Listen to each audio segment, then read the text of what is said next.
Hey, how's it going everybody? Sarasota Tim. Welcome to a video talking about Medicare, a video follow-up on one that I made regarding the Medicare Advantage plan.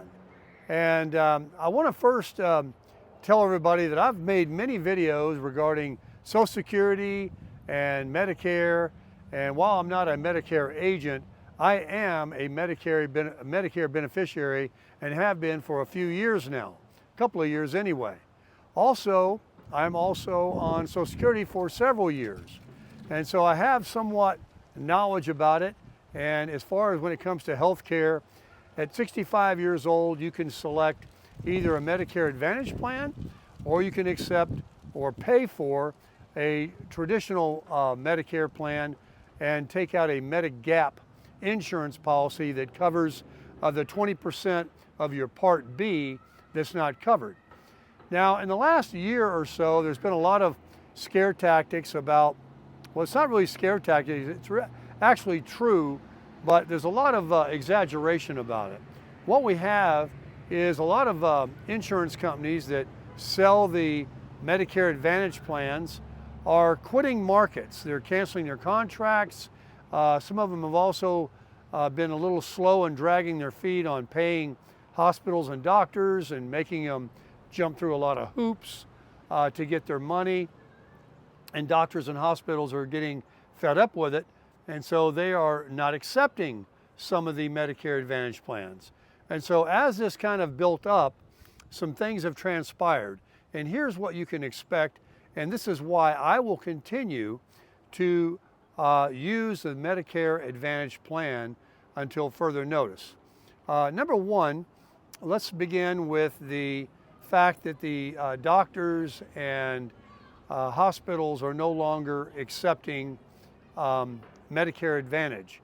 Well, that might be true with some, but it's mainly with some of the smaller companies. They ask you what company you're with. And if you're with one of the larger companies like Aetna and Humana, you have a lot better chance that that's going to be widely accepted. There are a lot of smaller companies that, based on the profits that they're trying to make, may give a slow payment to the doctors and hospitals, and they want to request the doctors to give them pre-authorization and all that. But here's what's happened. Doesn't matter what insurance company you have your Medicare Advantage plan with, as of January 1, 2026, there is a new law. Medicare Advantage insurance companies must be a lot more transparent as to why they have denied or insisting on prior authorization. They have to also approve any appeal of any service or test that the doctor wants. If it's an important test, within 72 hours, starting January 1st. And they only have 7 days on standard test. And 80 to 90% of all the appeals are approved directly from the insurance company that you have your Medicare Advantage policy with. If it goes to another level, that's level 1, that they actually review themselves. Level 2, it goes with, over some group of whatever of people, but they're generally services like in-home rehabilitation, after surgery rehabilitation, where they, sort of give you a hard time. For the most part, anything the doctor requests or whatever, they are mandated, folks. Hear me when I say this. They are mandated and required with Medicare Advantage plans to provide the same exact services, medical services, that a Medigap traditional Medicare plan covers and provides, okay? So if you are on a Medicare Advantage plan and this company, let's use a big one like Humana, which is not really happening. Maybe in very, very small markets, they've pulled out of some markets in some very small cities. But let's say you just let's just use them for example, or Aetna, or Blue Cross Blue Shield, any of them. If they decide that they want to quit doing Medicare Advantage, or in your county or whatever, there is a guarantee acceptance, a guarantee issue, a GI, that the federal government gives you. Now there has to be a certain thing that has to happen. In order to receive a guarantee issue back into a Medigap plan, if your Medicare Advantage plan cancels and pulls out of the county of where you live, it doesn't matter that they've got it still over in County B. You're not expected to drive over there. And it doesn't help you either if your doctor pulls out. As long as there's other doctors within the network in your area that you can use, you still have to stay with them. But if you get a letter and they say, we're out, we're quitting this market that you're in, you'll get a letter, you get a guaranteed acceptance, a guarantee issue, a GI, that you can join a Medigap plan within 63 days with no questionnaire, no medical examination whatsoever. You're guaranteed to go back into traditional Medicare. So for me, I'm getting part of my Part B paid for of $170 a month, and all of my doctors in my zip code and in my county are still operating. And if I did find a doctor that stopped doing it, I'll just get another one. To me, it doesn't matter of what dermatologist I use, because when I go to my dermatology now, I don't get the same dermatologist. It's different people that have done the services for me, that do these freezing and cut off things on me. And my eye doctor, I've actually had two different ones. When I used to live in West Palm Beach and I transferred over to Sarasota, I have one now. And as far as I'm concerned, they all do the same examinations where you look through things and they dilate your eyes and they give you these eye drops. To me, it's, you know, a doctor is a doctor, okay? So I'm not concerned about it. But I do receive over $2,000 a year in my pocket to offset my Part B cost of $185 a month that we have to pay. But so I self-insure myself, and basically I got $2,000 a month, a year coming in to offset any major expense. So you have to remember, if you have a Medicare Advantage plan, you're not going to be on the hoof for no hundreds of thousands or tens of thousands of dollars if you got a major illness, because they have a maximum out-of-pocket, M-O-O-P, a MOOP. I don't know of any that don't. I could be wrong, let me know in the comments, but I have a $6,750 maximum out of pocket that I would have to spend in a year for a major medical issue. So I'm not concerned about being, you know, stuck with that. And I got $2,000 a year coming in on a give back program towards my Part B.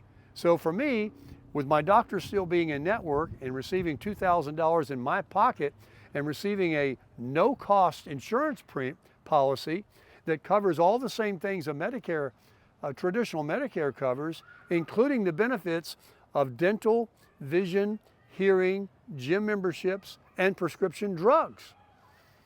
So here's what I'm doing, and this is what I recommend for Medicare Advantage recipients. First, if you're turning 65 this year and you're going to get Medicare for the very first time, you have a whole year, your first year when you join Medicare, to switch back without a medical questionnaire, without medical underwriting, if you decide it's not right for you, or your Medicare Advantage plan cancels, or you don't like the doctors, whatever reason you got, you can switch back to Medicare, traditional Medicare, if it's your very first year of joining Medicare. So you have that. Then after 1 year, if you are then locked in, not locked in, but if you become ill, you got diabetes, high blood pressure, some kind of major thing that's on your medical record, you're subject to a a check of a medical questionnaire where they have to ask you, are you having medical issues? And they have a right, the Medigap and traditional Medicare, to turn you down, and you're stuck with your Medicare Advantage plan or charge you a very high premium. But remember, your golden ticket is to get your guaranteed acceptance under a guarantee issue if your policy were to leave. So here's what I recommend. You're already in Medicare, you've been in Medicare, and you're still healthy like me, and I could probably switch during open enrollment right now to a Medicap plan. I mean, I don't think they really turn you down, or having a statin drug or a blood pressure pill really be enough reason that they're thinking they're taking a big chance with you. I mean, it's totally up to them, but it has to be kind of something that, you know, cancer and bigger things that's going to cause them not to want to insure you. So as long as I'm completely healthy, before I see a downgrade and I get older, I keep my eye on how much a traditional Medicare plan, like a Medigap plan, like a G plan or an N plan, is costing me. Because if I were to switch right now and lose my $2,000 a year that I've got coming in with my free insurance, then I'm looking at, you know, another $200 to $300 a month, plus my Part B I would be responsible for. I would be responsible for $300 to $500 a month for Medicare. And that I don't want to do. I'm relatively healthy and I've got all the benefits, and I've got a Part B give back of $170. So each year, what I recommend people do is during open enrollment is to go ahead and check how much a G plan or an N plan cost. The N plan is a policy that's less money per month, but it has co-pays and some deductibles. A G plan is the most popular plan in the traditional Medicare side, where people pay, other than their Part B deductible of $275, I think it is, each year. After the first $275, there are no other costs. You have freedom to see any doctor in America that accepts Medicare. But you got to remember, you're going to spend the $185 a month out of your Social Security, and you're going to spend $200 to $400 a month for the G plan. So you're looking at $400 to $600 a month for the rest of your life to have that. So as long as I'm healthy, I'm going to stay with Medicare Advantage and receive free dental, free vision, free hearing, free gym membership, and free prescription drug plan with a copay that I only pay as I need it. I pay $45 to go to a dermatologist, and while I'm there, they do all the scraping and burning and freezing, and maybe a little a surgical thing they do, and actually give me sutures, and nothing else is charged to me other than my $45 copay. Even when I return to get the stitches removed, if that was something they did. And when I see my eye doctor, I pay $45 regardless of the tests they do. Now, when I had the eye surgery done to my left eye because I have glaucoma, I did have to pay, it was I think around $200 for part of the surgical room that wasn't covered, that my Medicare Advantage plan with Humana wasn't going to pay. And it was something they do in-house, part of their building, and that was a piece I had to pay. But that's a small charge. And remember, the maximum out of pocket I have each year is $6,750. So I'm not going to be looking at, you know, major cost, but that $6,750 is something I would be paying, or just less than a little bit, if I was on traditional Medicare with a Medigap plan, because I'd be paying the $185 out of my Social Security, and I'd have to be paying for a Part D drug plan, I'd have to be paying for a G plan, and all of that. So, you know, it just makes sense to me. But when you hear all these scare tactics, it's really the smaller companies. And now with the new law going into effect on January 1st, where they have to, first of all, be a lot more transparent as to why, that's going to tighten them up. And they only have 72 hours to cause to delay in a pre-authorization that a doctor requests something for a test and they want pre-authorization for. You know, if it's really important, it's going to be very quick turnaround for you. and any appeal is generally overturned. So I think what they're doing is like a lot of car companies and different things. I think that the bigger companies like Aetna, Blue Cross Blue Shield, and Humana, which is big in Florida, are looking to kind of swallow up all of these smaller insurance companies, and those are the ones that are leaving the markets that aren't being as profitable as they used to be. And from what I understand, the way these things work since 1997 is when Medicare Advantage plans began. Before that, it was just traditional Medicare, where they started offering all these benefits, these free extras, and a no-cost plan. And that was, insurance companies gave a bid to the US government, and they did like a calculation of what they estimated in that area or that county of what the government was spending on each person monthly for medical. And basically, if they put a bid in, the government gives them roughly $1,000 to $1,300 per month to insure each person. So Humana gets $1,000 to $1,300 a month from the US government every month for me. And then Humana hopes that I don't expend, that more than that every month, every year. And I don't, because many months go by, I don't have anything. I don't go to a doctor.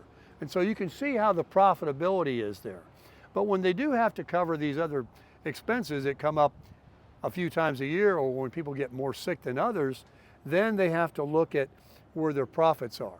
And with the exaggerated cost of medical, now you have to remember too, these insurance companies only pay a negotiated Medicare price. They don't pay the sticker price. And so while we're on that, let me touch with you on that. If you were to even have a Medicare Advantage plan, and you didn't even take a Medigap policy to cover the 20%, and you have your traditional Medicare A and B. Now B, they're going to take the $185 from your Social Security. A, you have paid for. So let's say that's all you have. You don't have Medicare Advantage, which is free, which you should have, and you don't have a Medigap plan like a G plan that costs you $200 to $400 a month. You don't have to have it. You can just roll with A and B. What happens is, let's say you go to a doctor and it's $1,000 and they bill Medicare, and Medicare says, no. We will give you $600. Okay, they only pay 50 to 70% at the highest end towards what doctors actually charge sticker price. And so they pay, say, $600, and then they give the doctor 80% of that, $480. So now you're on the hook for $120 for a $1,000 bill. So you don't even have to really be that terrified that the 20% that you're responsible for, if you didn't have a Medigap plan or a Medicare Advantage plan, unless it was like, a really expensive thing, cancer treatments and all that, then the 20% of the negotiated price that Medicare will pay, and then what's left over.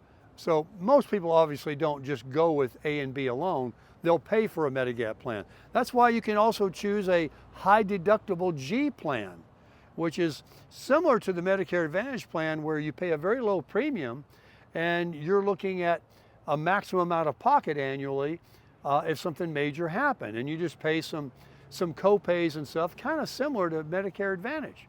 In fact, I would seriously consider that, and I was considering that before I took the Medicare Advantage. But to summarize, if you are on Medicare Advantage and you've been on it already for a few years, one, during open enrollment right now, October 15th through December 7th each year, you need to find out if your doctors are going to stay in network, or if there's going to be any changes. You can contact Humana or whoever you have and say, are you planning on pulling out of this market, or is my policy changing? How much is my MOOP, my maximum out of pocket, going to be this year? Is it going from $5,000 to $6,000 or $5,000 to $8,000? What is it? So each year you got to do your due diligence and call a 1-800-Medicare and get an unbiased, independent agent to answer those questions for you. And you can also shop if you're healthy and you don't have any major health. You probably won't have a problem if you choose to switch to traditional Medicare and just get you a price on a G plan. Let me explain one more thing to you. If you have regular Medicare that a lot of people have, less than half the country, by the way, more people have Advantage plans. It's the same plan no matter who sells it to you. Humana, Aetna, Blue Cross Blue Shield, whoever sells you a G plan will be exactly the same. I'm talking exactly. The only change, the only difference is going to be how much you pay them. So you get the cheapest one you can find because it's going to be the same thing and the same coverage nationwide, other than your Part B annual deductible of $275. It does go up a little bit every year. After that, you pay nothing. You see any doctor. You have the freedom of spending all your money every month for a plan. Also, statistics. I want to answer this because I heard some of this in the comments. More people in America, and especially since 2020, have just grown leaps and bounds. 54% of Americans now, the majority, have a Medicare Advantage plan for their Medicare coverage, more than traditional. And it's expected to go to 60% by the end of the decade. While there's 68 or 9 million people on Medicare and disability Medicare in the United States, 54% of them currently are on an Advantage plan. Okay, so even with everything that we're hearing, or people that exaggerate, or they're going to let you die, or they're going to go out of business and you're going to be, without insurance. First of all, you got the guaranteed issue. If you get the letter in the mail that they're going to be quitting, it doesn't matter if you have any kind of health condition, you are guaranteed to switch over to a Medigap plan. Whether you want to get an N plan or a G plan, you will be accepted. No questionnaire, no health underwriting at all. But if you're healthy and you're just worried about it and you want to switch and you want to go for a G or an N plan or a high deductible G, shop around right now during open enrollment. And as long as you've been healthy and you really don't have anything, you can switch. So if you got so many options, but I love the fact that I'm getting $2,000 a month. My doctors are all in network. Humana's not going anywhere. And I'm only going to be out $6,750 only if there was some major medical bill that I had. I have a maximum. I'm never going to be out. And I get $2,000 of that to self-insure to go towards that each year in my give back. So for me, it's the best thing for me right now, and I wouldn't even consider changing. But as I get older, or if some failing health thing starts to come, I will, check on the prices for a Medigap plan. If Humana sends me a letter, or all the doctors in my county stop accepting it, that's another trigger that can give you a guarantee acceptance into a Medigap plan. Now, if you move from County A to County B, and in County A, you had doctors, but in County B, you don't, there's no providers, that's another trigger that will give you a guarantee issue. If you are in County A and you move to a different part of County A, and there's still providers in that county, that does not give you the right for a guarantee issue for a Medigap plan. So it's very specific, but in the event, you're not going to be without insurance. If they were to quit, pull out, you got a guarantee issue, but it's going to cost you. You're going to have to pay for that insurance, but you don't have to worry about medical underwriting, or you're not going to be accepted. But like I said, and I'll go over it one more time, if you're really concerned about it and you got the money and you want to do it, and you're relatively healthy now and you can get a good deal on a G plan or an N plan or a high deductible G plan, check them out on YouTube. There's other YouTubers that talk about those plans, that do comparisons, And if you want to go that way, and then you'll still have to pay for a plan to provide your prescriptions and things like that, then you can investigate that.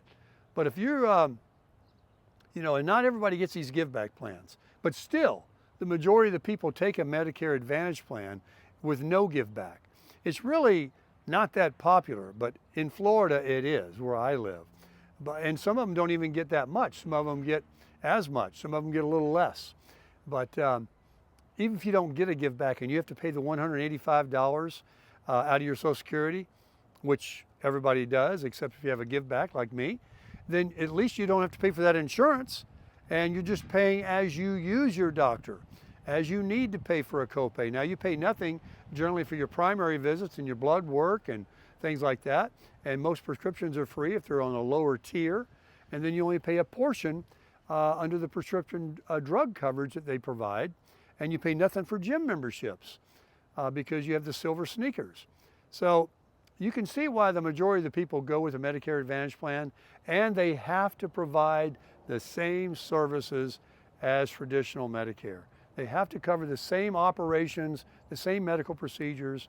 It's all mandated. But now, and I'll end up the video here, remember, as of January 1st in 2026, no more delays, no more dragging feet, and must be very transparent as to why they're, you know, asking for pre-authorization or refuse to pay for a certain procedure.